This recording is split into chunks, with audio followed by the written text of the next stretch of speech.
नमस्कार साथियों, explore with curiosity में आपका हाथ जोड़कर स्वागत है।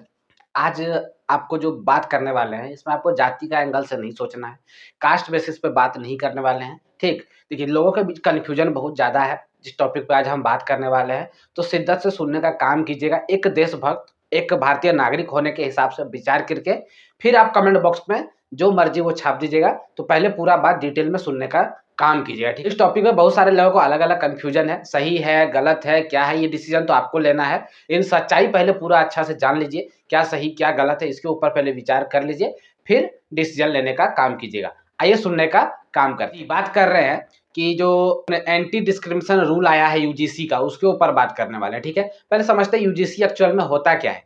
यूजीसी का जो फुल फॉर्म का बात करते हैं तो यूनिवर्सिटी ग्रांट कमीशन होता है, जो पूरा देश का यूनिवर्सिटी को मॉनिटरिंग करने का काम करता है ना, जैसे कि सीबीसी होता है जो करप्शन को मैनेज करता है, वैसे सीएजी होता है, उसका सीजीए होता है, वगैरह-वगैरह जो ऑर्गेनाइजेशन होता है देश का, अलग-अलग जगहों को मॉनिटरिंग करने का काम करता है, वैसे ही एक हम लोग का यूजीसी है, जो पूरा इंडिया का यूनिवर्सिटी को मैनेज करने का, चलाने का काम करता है। जस्ट आप सेबी ले लीजिए, आपको सबको पता होगा सेबी, जो शेयर मार्केट को रेगुलेट करता है। आरबीआई बैंकों का बाप हो गया, बैंकों को रेगुलेट करने का, वैसे ही यूजीसी होता है। तो एक्चुअल में हुआ क्या था कि बहुत सारे सुसाइड ऐसे हो रहे थे जो कास्ट बेसिस पे हो रहे थे ना, कास्ट बेसिस पे डिस्क्रिमिनेशन हुआ, आप अपर कास्ट के, लोअर कास्ट के, इस बेस में डिस्क्रिमिनेशन हुआ और इसमें क्या हो जाता था कि लोग खुद को सुसाइड करा लेते थे या सुसाइड कर लेते थे, तो ये सबसे बड़ा समस्या देश का बना हुआ था। तो इतना ज़्यादा ये मैटर बढ़ गया कि 2019 में सुप्रीम कोर्ट ने संज्ञान लेते हुए कहा यूजीसी से कि आप कुछ एक ऐसा नियम लेके आइए जिससे ये घटे ना, एक ऐसा कुछ बनाइए नियम जिससे ये सुसाइड जो है कम हो, कास्ट बेसिस पे डिस्क्रिमिनेशन कम हो। जैसे पहले के टाइम में रैगिंग होता था ना, सेम कहानी वही है, कास्ट के बेसिस पे, जेंडर के बेसिस पे, रेस के बेसिस पे जो डिस्क्रिमिनेशन है ये नहीं होना चाहिए कॉलेजों में। इस बात के लिए सुप्रीम कोर्ट ने संज्ञान लिया, यूजीसी को कुछ नियम लाने के कहा। यूजीसी ने इसके लिए ड्राफ्ट बना जारी किया कि कैसे-कैसे, क्या-क्या नियम होंगे, क्या-क्या इसमें तैयारी करना है, वो सारा विचार होने लगा ना। ये जो पूरा ड्राफ्ट था, कुल मिला-जुला के 2024 में तैयार हो गया। सुप्रीम कोर्ट को ये दिखाया गया कि मैंने ड्राफ्ट बना लिया, यूजीसी ने कहा ड्राफ्ट बन गया है, आप देख लीजिए क्या इसको लागू कर दें? तो सुप्रीम कोर्ट ने बोला कि हाँ, 15 जनवरी से आप इसको लागू कर दीजिए, ठीक है? 15 जनवरी को सुप्रीम कोर्ट ने इसको ऑर्डर दे दिया, मान्यता इसको मिल गया। अब बात है कि इसमें है क्या, पहले समझ लेते हैं। इसमें कुल मिला सुनिए ना कि अफजल कसाब को जो जैसे होता है ना, उसका जाँच जैसे होगा, मान लीजिए कोई आतंकवादी है, उसका जाँच जिस ढंग से होता है ना, वैसे ही इसमें पूरा प्रावधान है। तो सोचिए एक स्टूडेंट के साथ ऐसा ज़्यादती होने वाला है जो आप समझ नहीं पा रहे हैं, अभी हम आपको बताएँगे फिर आपको दिमाग में अटेगा। कुल मिला के इसमें ये कहा गया है कि एसटी, एससी, ओबीसी मतलब जनरल कैटेगरीज़ को छोड़ के जितने भी अदर कास्ट के लोग हैं, यदि उनको कोई डिस्क्रिमिनेशन होता है कास्ट के बेसिस पे, तो वो अलग-अलग कैट जो नियम है जिसमें लिखा हुआ, उसके अकॉर्डिंग जो जनरल कास्ट के लोग हैं, उनको सज़ा दिलवा सकते हैं। इसमें एक ईओसी का प्रावधान है, अलग-अलग ढेरी सारा प्रावधान है, ठीक है? तो वो सारे प्रावधानों से आपको गुज़ारा जाएगा और ये काम इतना जल्दी होने वाला है कि आपको 15 दिन के अंदर सज़ा भी मिल जाएगा।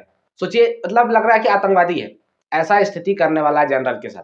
अब समस्या क्या खड़ा हो गया कि 90% लोगों को खुश करने के लिए 10% के साथ अत्याचार किया जा रहा है। ऐसा इसलिए क्योंकि जनरल कैटेगरी ने कभी खुद को अपना वोट बैंक क्रिएट ही नहीं किया। जैसे मुस्लिम एक वोट बैंक है, आपका दलित एक वोट बैंक है, यादव वोट बैंक है, अलग-अलग ओबीसी वोट बैंक है, एसटी, एससी वोट बैंक है, तो अलग-अलग वोट बैंक आपको हर पार्टी का दिख जाएगा, लेकिन जनरल कास्ट का कोई वोट बैंक नहीं है। इस वजह से जनरलों के साथ ये डिस्क्रिमिनेशन हो रहा है आज के समय। एक्चुअल में सरकार इसमें टेंशन में है पहला बात तो ये, क्योंकि 10% लोग जो है बहुत ज़्यादा बवाल मचा रहे हैं।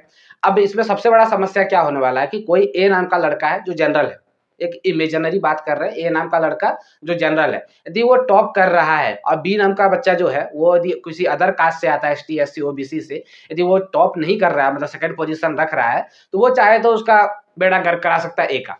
कैसे करा सकता है ध्यान से सुनते हैं। बी क्या चाहेगा कि इसके ऊपर इल्ज़ाम लगा देते हैं कि ये झूठ में हमको क्या कर रहा है, डिस्क्रिमिनेशन कर रहा है कास्ट के बेसिस पे, और इसका जो है 15 दिन के अंदर क्या होगा, बेड़ा गर्क होने वाला है। आप पढ़ने में कितना भी तेज रहे, आप कुछ भी अचीव करके रखें अपना लाइफ में, कोई फ़र्क नहीं पड़ता है। आपके खिलाफ इसमें बेगुनाह को भी सज़ा मिल जाएगा ना, आपको बेफालतू का आरोप लगा के फँसाया जा सकता है। ये नियम किसी एक पर्टिकुलर कास्ट के लिए इतना ज़्यादा हार्श होने वाला है कि बाकी 90 को मतलब खुश करने के लिए 10% के ऊपर कुछ विचार नहीं किया गया। समस्या ये है कि सरकार कहाँ सो रही थी, सरकार ने इसके ऊपर ध्यान क्यों नहीं दिया, इतना हार्ड नियम क्यों बनाया गया? क्या सिर्फ़ डिस्क्रिमिनेशन करने से आपको आतंकवादी समझ लिया जाएगा? किस तरह से मतलब बिहेव किया जा रहा है। तो ये सबसे बड़ा समस्या क्रिएट होने वाला है। सरकार भी इसमें टेंशन में है, सरकार तो फँस गई है, नहीं उसको घोंटते बन रहा है, नहीं निगलते बन रहा है। क्या किया जाए? अब देखिए सरकार क्या करती है, हो सकता है कि यूजीसी को खत्म कर दे, एक तरीका। दूसरा तरीका क्या हो सकता है, नियमों में कुछ बदलाव करना पड़े, 2 तरीका। तीसरा तरीका क्या है कि जैसे शाहबानो केस में हुआ था या फिर एसटी-एससी वाला जो केस था, उसमें क्या हुआ था, सुप्रीम कोर्ट का बात ही नहीं मानी सरकार ने।